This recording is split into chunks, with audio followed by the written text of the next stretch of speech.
Assalamualaikum warahmatullahi wabarakatuh. Selamat siang, saya Alida Amelia dari kelas 12 MIPA 2. Saya absen 3. Saya akan mempresentasikan tentang substansi hak dan kewajiban warga negara dalam Pancasila. Substansi adalah isi, pokok, inti, unsur, atau zat sebenarnya dari sesuatu.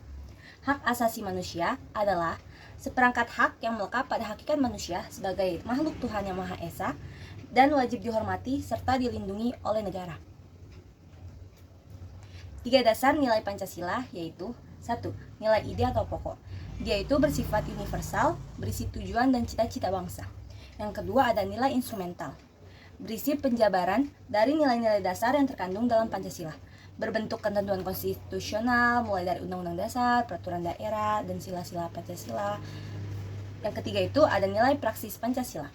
Dia itu dapat terwujud jika nilai dasar dan instrumental itu terpenuhi, dapat dilaksanakan dan dalam kehidupan sehari-hari oleh seluruh warga negara.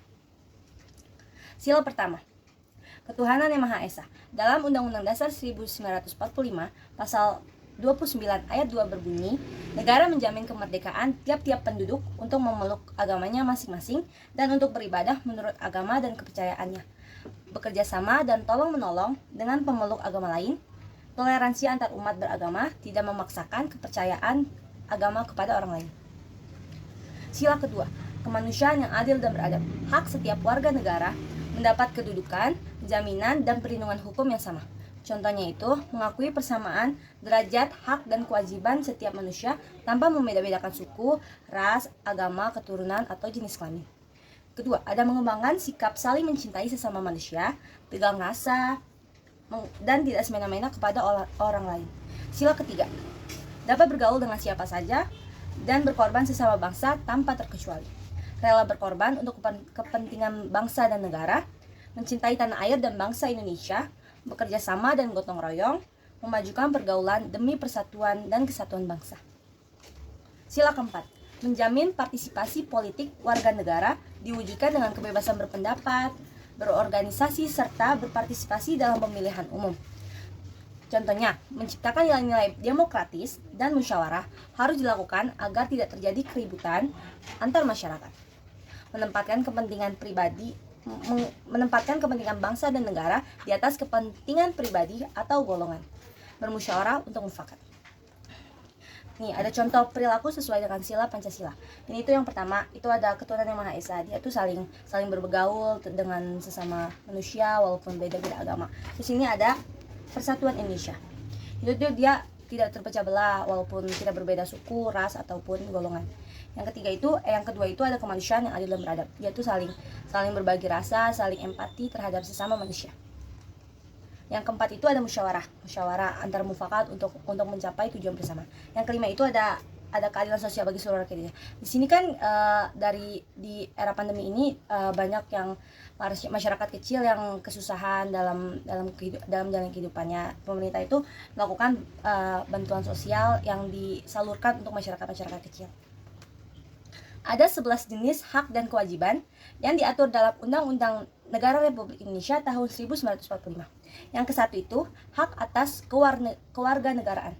Pasal 26 ayat 1 dan 2 berbunyi, warga negara ialah orang-orang bangsa Indonesia asli dan serta penduduk Indonesia adalah warga negara Indonesia asli dan orang asing yang menetap di Indonesia, yang bertempat tinggal di Indonesia. Yang kedua, ada kesamaan kedudukan dalam hukum dan pemerintahan. Pasal 27 ayat 1 itu berbunyi, segala warga negara bersamaan kedudukannya di dalam hukum dan pemerintahan dan wajib menjunjungnya tanpa terkecuali. Yang ketiga, hak atas pekerjaan dan penghidupan yang layak.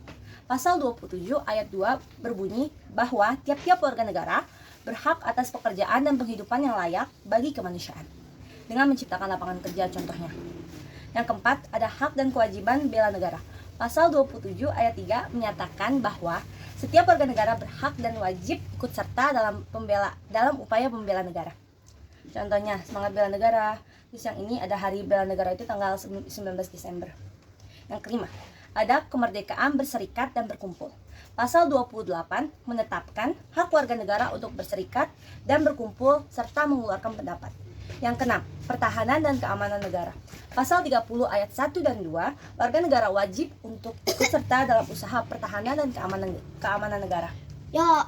Yang ketujuh, kemerdekaan memeluk agama. Pasal 29 ayat 1 berbunyi, negara berdasar atas ketuhanan yang Maha Esa. Pasal 29 ayat 2 berbunyi, negara menjamin kemerdekaan tiap-tiap penduduknya untuk memeluk agamanya masing-masing dan untuk beribadat menurut agamanya dan kepercayaannya itu. Ini contohnya ada masjid, terus ini ada gereja. Saya mengambil dua agama mayoritas ya. Yang ke-8 ada hak mendapat pendidikan. Pasal 31 ayat 1 Undang-Undang Negara Republik Indonesia tahun 1945 menetapkan bahwa setiap warga negara berhak mendapatkan pendidikan. Pasal 31 ayat 2 itu berbunyi setiap warga negara wajib mengikuti pendidikan dasar. Pasal 31 ayat 3 berbunyi setiap sistem pendidikan nasional meningkatkan iman dan takwa serta akhlak mulia dalam rangka mencerdaskan kehidupan bangsa. Yang ke-9, kebudayaan nasional. Pasal 32 ayat 1 berbunyi negara memajukan kebudayaan nasional Indonesia di tengah peradaban dunia. Pasal 32 ayat 2 negara menghormati dan memelihara bahasa daerah sebagai kekayaan budaya nasional. Misalnya itu bahasa Indonesia tuh udah mendunia di kancah negara. Dia tuh jadi orang luar itu mempelajari bahasa Indonesia, terus ada wayang, terus candi yang sempat yang masuk ke tiga top besar dunia. Yang ke-10, perekonomian nasional. Pasal 33 Undang-Undang Dasar Negara Republik Indonesia tahun 1945 mengatur tentang perekonomian nasional dan mendapat kemakmuran. Yang ke-11, yang terakhir itu kesejahteraan sosial. Pasal 34 yang terdiri dari 4 ayat berisi hak mendapatkan jaminan sosial, hak mendapatkan jaminan kesehatan, dan hak mendapatkan fasilitas umum yang layak. Sekian presentasi dari saya, kurang lebihnya mohon maaf. Wassalamualaikum.